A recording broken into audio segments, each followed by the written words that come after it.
আজ আমরা বানাতে চলেছি ভাজা পুলি। আর সেই জন্য এখানে দুটো নারকেল আমি ভেঙে নিয়েছি। একটা নারকেলকে হাফ হাফ করে দেখতেই পাচ্ছেন। এরপর নারকেলটাকে আমি কুড়ে নেব।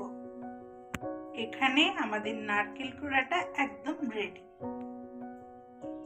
এখানে আমি নিয়ে নিয়েছি চিনি, চালের গুঁড়ো, আতপ চাল এটা, আর এখানে নিয়েছি মৌরি আর আদা বাটা, আর এখানে নিয়েছি আমুল দুধ, আর এখানে শুকনো লঙ্কার গুঁড়ো।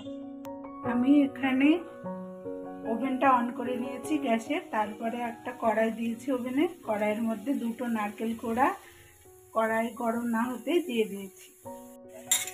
এবার আমি এর মধ্যে চিনিটা ঢেলে দেব। চিনিটা ঢেলে ভালোভাবে মিক্স করব। আমি এইভাবে নেড়ে নেড়ে মিক্স করে নেব চিনিটাকে নারকেল কোড়ার সাথে।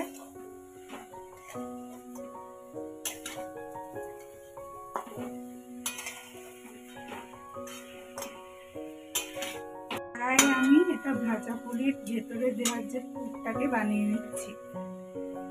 আমি এটার মধ্যে সামান্য পরিমাণে জল অ্যাড করছি, যাতে এটা কড়াইয়ে পুড়ে না লাগে। খুব অল্প পরিমাণে জলটা অ্যাড করতে হবে, হাফ কাপ মতো।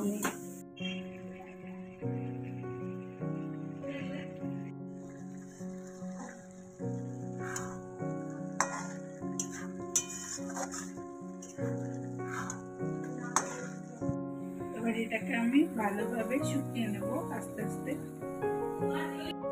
জল এখানে আপনারা দেখতেই পাচ্ছেন অনেকটাই শুকিয়ে এসেছে। আর খানিকক্ষণ পরে আমি এটাকে নামিয়ে নেব।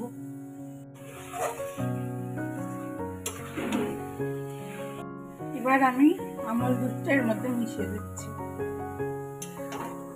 দিয়ে ভালো করে নামিয়ে নেব। এটা একসাথে মিক্স করছি আমি এখন। এটা দেখতে হবে একদম ঝরঝরেও হবে না, আবার বেশি রসও থাকবে না। এরকম ভাবে আমি ভেতরের পুরটাকে বানাচ্ছি।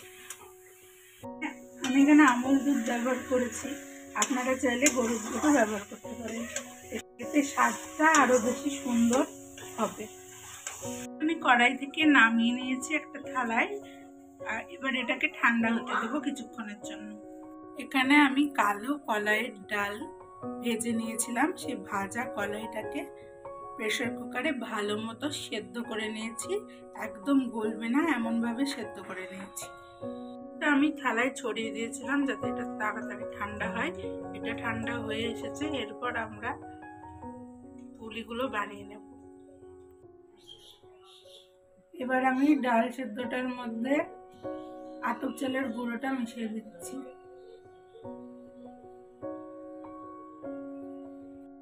এর মধ্যে এবার আদা আর মৌরি বাটাটা দিয়ে দিচ্ছি। এবার লঙ্কার গুঁড়োটা দিয়ে দিচ্ছি। তো কিছুটা পরিমাণে লবণ দিয়ে দিচ্ছি। এর মধ্যে কিছুটা পরিমাণে চিনি মিশিয়ে দেব। এবার এটাকে আমি ভালোভাবে মাখিয়ে নেব। সব জিনিসগুলোকে মেখে নিচ্ছি ভালোভাবে। এখানে আতপ চালের গুঁড়ো নিয়ে নিয়েছি। এবার আমি বানানো শুরু করব, দিয়ে দেখাবো দিয়ে দেবো কিভাবে এটাকে বানাতে হবে। একটু আতপ চালের গুঁড়ো হাতে মাখিয়ে নিয়ে এটাকে দলা পাকাতে হবে হাতে। এইভাবে ঘুরিয়ে ঘুরিয়ে বানাতে হবে। এইভাবে একটা বাটি মতন তৈরি করে নেব। তার ভেতরে আমি এর মধ্যে আমি মুখটা ভরে দেব। দিয়ে দিলাম। এবার এটার মুখটা বন্ধ করে নেব। ভালোভাবে মুখটা আটকাতে হবে যাতে এটা ভাজার সময় খুলে না যায়। মুখটাকে ভালোভাবে আমি কেটে নিলাম। এবার এটাকে একটু পাক খাইয়ে নেব, তাহলে মুখটা খুলবে না আর তেলে দিলে ফাটবেও না। এটা পুলির আকৃতি করে নিয়েছি। এবার এখানে রেখে দেবো। এইভাবে আমি একে একে সবগুলো বানিয়ে নেব। সব ভাজা পুলিগুলো আমরা বানিয়ে নিয়েছি। এবার কড়াইতে ছাঁকা তেল দিয়ে আমরা একে একে সব পুলিগুলো ভেজে তুলে নেব। আমরা কড়াইতে তেলটা দিয়ে দেবো, ছাঁকা তেলে ভাজবো। পুরো তেলটা কড়াই দিয়ে নিয়েছি। এবার তেলটা গরম হলে আমরা একে একে পুলিগুলো ছেড়ে ছাঁকা তেলে ভেজে তুলে নেব। পুলিগুলো আমাদের এখানে রেখে দিয়েছি। এবার একে একে এগুলো আমরা তেলের মধ্যে ছেড়ে দেব। তেলটা সম্পূর্ণ গরম হয়ে গেছে। এবার আমরা একে একে এর মধ্যে পুলিগুলো ছেড়ে দেব।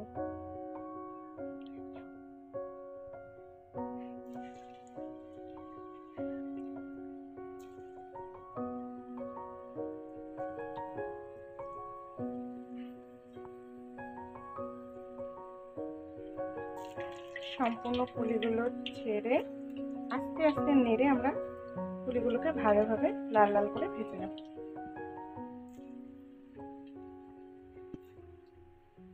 পুলিগুলো এবার ভাজা ভাজা হবে আস্তে আস্তে।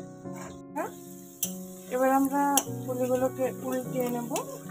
এক পিঠ হয়ে গেছে, উল্টো পিঠগুলো ঘুরিয়ে ঘুরিয়ে ভেজে নেব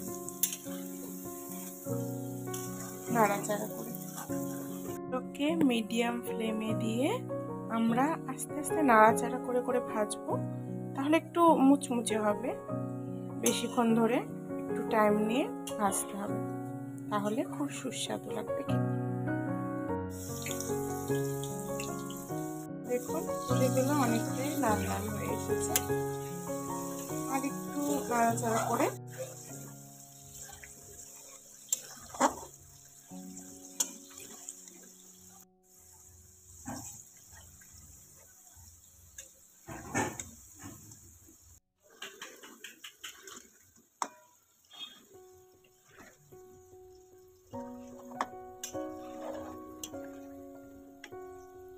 এগুলো ভাজা ভাজা হয়ে গেছে। এবার আমরা ঠান্ডা দিয়ে তুলে নেব। ভালো করে তেলটা ছেড়ে ছেড়ে তুলে নেব। এবার তুলে নেব একটা পাত্রে। একে একে সব পুলিগুলো আমরা তুলে নিলাম। এবার আমি ভাজা পুলিগুলো তুলে নেব একে একে। আমাদের ভাজা পুলি করা কমপ্লিট। এটা আমার মায়ের স্পেশাল রেসিপি। আপনারা চাইলে আপনারাও এটা করে খেতে পারেন। এই পদ্ধতি করতে হবে। দেখুন ভাজা পুলিটা আমি ভেঙে দেখাচ্ছি আপনাদেরকে, কতটা সুন্দর হয়েছে। ভেতরটা মুচমুচে আর নরম দুটোই হয়েছে। এটা খুব সুন্দর খেতে, আপনারা অবশ্যই ট্রাই করবেন। এই কলাইয়ের ডালের ভাজা পুলি, এটা খুব সুন্দর খেতে, আপনারাও ট্রাই করবেন অবশ্যই। আজকে এখানেই ভিডিওটা শেষ করছি। আপনাদের যদি ইচ্ছে হয় এটা অবশ্যই বাড়িতে বানিয়ে খাবেন, খুব সুস্বাদু।